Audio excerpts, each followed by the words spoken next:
Back in 2005, I was living the dream. Oh my gosh, I was living in New York City, and a musical that I'd written with my friend, The Ark, was going to be off Broadway. And I thought, this is my destiny. I could just see my future unfolding before me. What I didn't realize is that whatever is written in the stars is not as powerful as what's written in the New York Times. And we got crucified. And it didn't last very long. It broke my heart. I was crushed.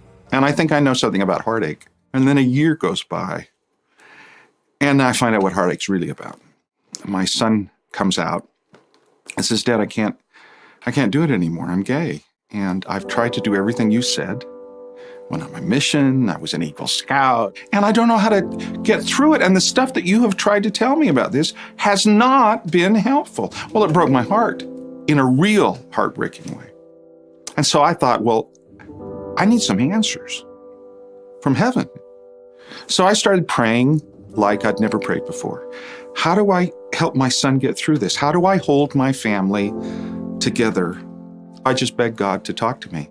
And it was the first time in my life that I felt like heaven was shut. It's shut down. I couldn't get past the ceiling. And I thought, well, this is a little challenge. Well, you think that for a week or two or a month or two. But 2 years, and you start asking yourself, wait a minute, what if I got it wrong? Not just church stuff or policy stuff. What if the issue is there really a God who hears my prayers? Does he know me? And is there something that I may have done that offended him so he won't talk to me? I mean, this is the stuff that really matters. Will I keep the promises when my heart feels nothing? We make all of our great promises in life when we're feeling great.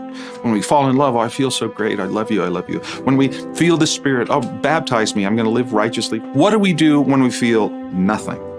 And we fear that maybe nothing's coming. Well, that's where I was. So I got on my knees, and I'd prayed before a lot, and I'd had prayers I believed were answered, but it'd been so long. And I said, I don't know if you're hearing this. I'm going to quit whining and moaning about this. I'm going to trust you. I'm going to trust that there's a reason that I can't feel your presence. There's a reason that I feel so abandoned. I'm going to trust that you're smarter than I am, that you get this better than I do, and at some point, and I don't feel like it'll ever happen, but at some point, you'll communicate with me, and I'll feel your love, and I won't feel so lost. I hadn't given up hope, but I'd given up trying to make myself feel something or to say, what's wrong with me? After 9 years of this faith crisis, I had this extraordinary experience. I went into my study, I'm a songwriter, and for 10 days, it was like I got downloads of songs, just kind of almost out of the blue. Because I had been wondering, what's Jesus really like? Did I just borrow my idea of Jesus, or did I really have an understanding of what he was like? I realized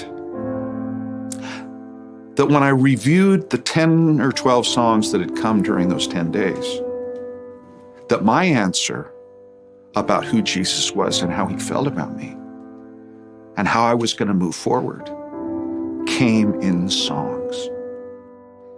And that's when this revelation that kind of changed my life happened. That the Lord loved me so personally and so individually and so completely that he would send an answer that I would recognize could have only come from him, from his heart to mine. I don't know how else to describe it. I was overwhelmed with grace. And then I thought, why did this take 9 years? As I tried to process the story that I've been sharing with you, I started to make some notes. Were there times that Jesus was there and I didn't see him? Because I had decided in advance, I know how to get answers to my prayers. And they come in this box. This is how God answers prayers, like this. Every prayer he's ever answered for me came this way. Well, what if he was answering me outside the box? What if there were ways he was trying to give me hope and reassure me and talk to me, and it just went over my head because I couldn't see it. You know, you talk about being humbled, and I listed 25 things that had happened where the Lord was reaching out to me. It was a discovery of the fact that for 9 years, the Lord had not been punishing me by not talking to me. He was trying to teach me that even when I couldn't see it, His grace was trying to save me.